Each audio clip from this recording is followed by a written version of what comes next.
اور جو بات کی کہ گیلے دوپٹے کے اندر، تو اگر گیلا دوپٹہ اوڑھنے کی وجہ سے اب جسم کی رنگت ظاہر ہو رہی ہے، یا وہ گیلا دوپٹہ جو ہے وہ جسم کے اوپر اتنا چپک جاتا ہے کہ جو باڈی شیپ ہے وہ ظاہر ہو رہا ہے، تو اجازت نہیں ہوگی۔ اور اگر ایسا نہیں ہے بلکہ ہلکا سا نم ہے کہ اس سے جو ہے وہ ٹھنڈک سی جو ہے وہ محسوس ہو، تو اس کو پہن کر نماز پڑھنے میں حرج نہیں ہے، جبکہ اس ستر کے تمام تقاضے ادا کر رہا ہوں۔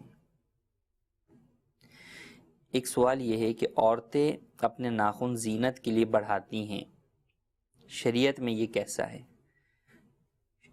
اگر ناخنوں کا اندر کا میل صاف کر لیا جائے تب بھی 40 دن سے زیادہ ناخن بڑھانا یہ ناجائز اور گناہ ہے۔ 40 دن کے اندر اندر کاٹنا ضروری ہے۔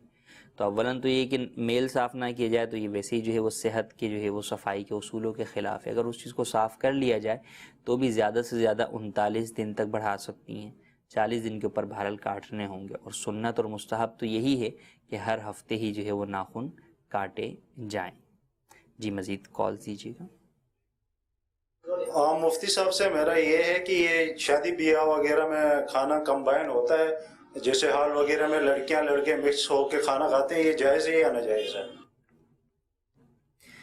مخلوط تقریبات چاہے کھانے کی ہوں یا کسی بھی چیز کی ہوں، چاہے آفیسز کی ہوں یا کسی بھی جگہ کی ہوں، بہرحال مخلوط تقریب کے جس میں نامحرم مرد و عورت بے پردہ جو ہے وہ ملتے جلتے ہیں، ایک دوسرے کو دیکھتے ہیں، ناجائز و حرام اور گناہ ہے، اللہ تبارک و تعالیٰ کے غضب کو دعوت دینے والی بات ہے۔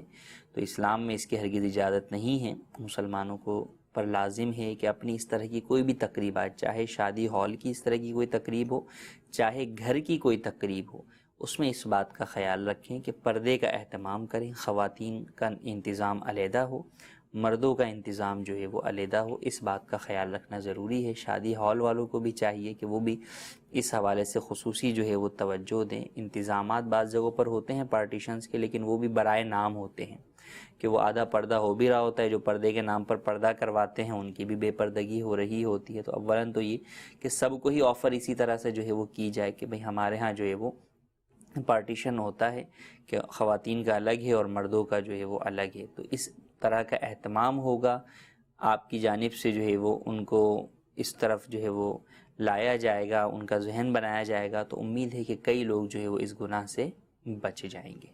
جی مزید کال۔ بیٹی کو جو دہیج دیا جاتا ہے کتنا دہیج دینا چاہیے؟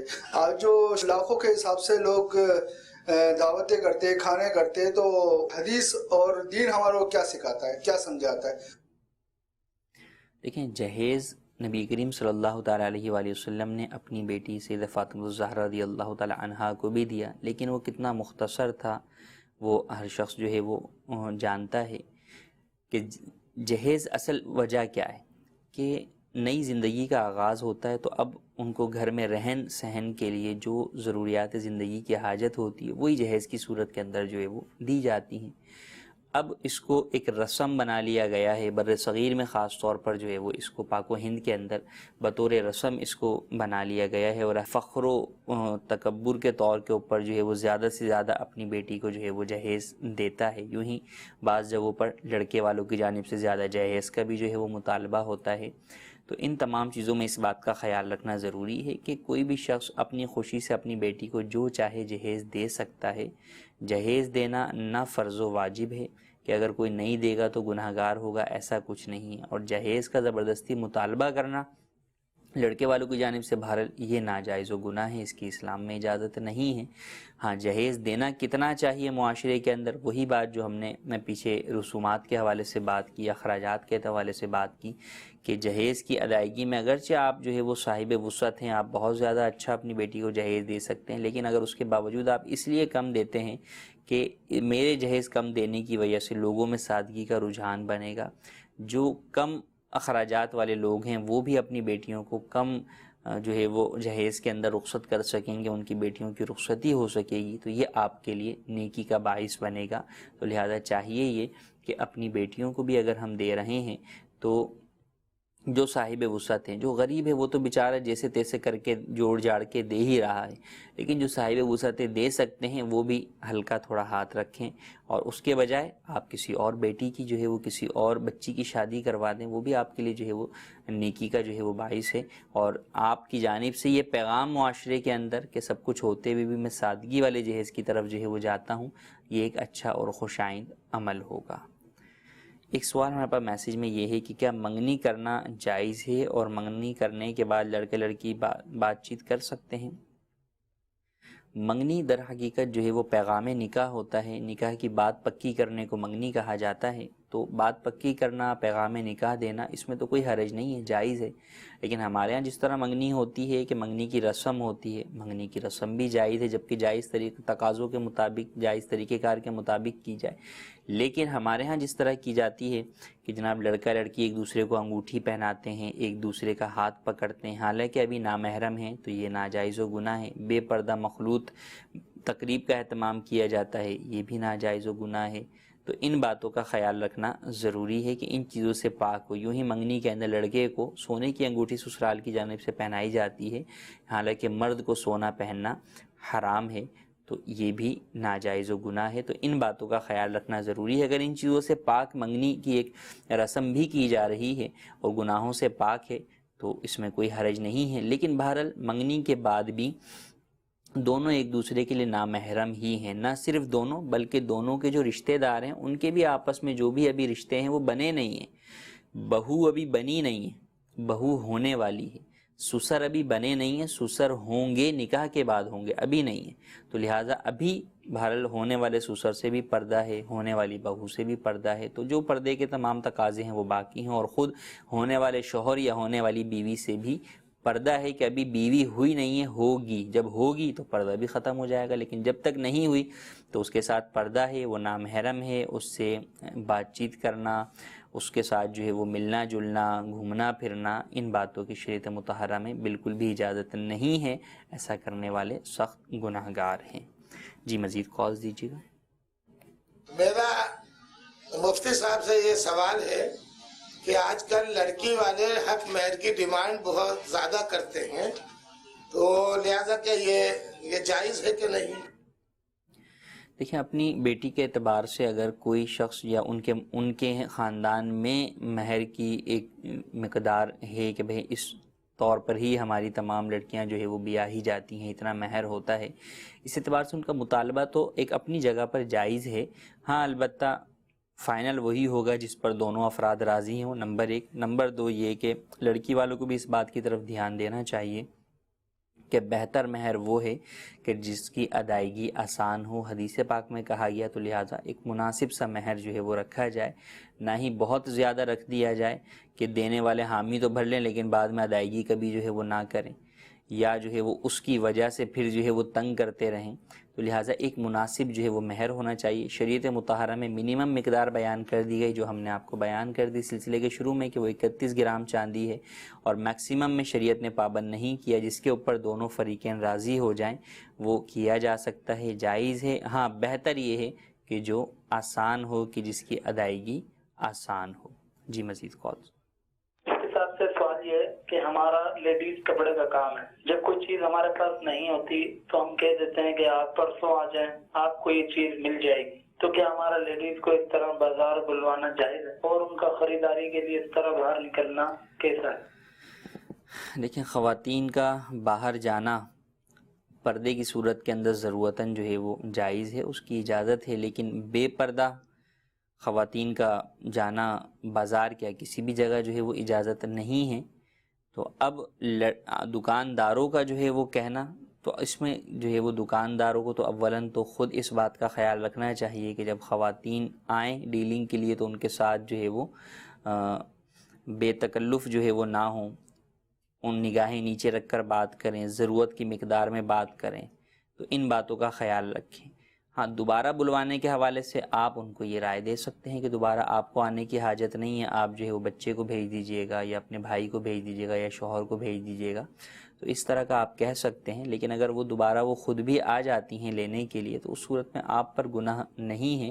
ان باتوں کا خیال رکھنا ان کو ضروری ہے کہ کب ان کو نکلنے کی حاجت اور ضرورت ہے اور کب وہ بلا وجہ جو ہے وہ نکل رہی ہیں، تو ان باتوں کو بہرحال خیال رکھنا خواتین پر خود ضروری ہے۔ ایک اور سوال ہمارے پاس ہے موضوع سے متعلق کہ کیا آن لائن نکاح ہو جاتا ہے؟ اس کے اوپر ہم نے پچھلے سلسلے کے اندر تفصیلی گفتگو کی تھی کہ آن لائن نکاح نہیں ہوتا۔ نکاح کے لیے ایجاب و قبول کے وقت لڑکے اور لڑکی دونوں کا ایک مجلس میں ہونا، یا ان دونوں کے وکیلوں کا ایک مجلس میں ہونا، یا ایک اصل اور ایک وکیل کا ایک مجلس میں ہونا ضروری ہے۔ اگر ایسا نہیں ہوگا تو نکاح نہیں ہوگا۔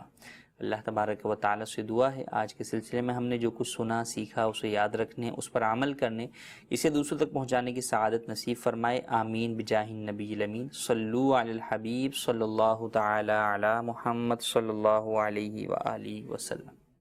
نہ جانے مسائل تو علماء سے پوچھیں، یہ حکم مبین ہم کو رب سے ملا ہے، چلو پوچھ کیسے جی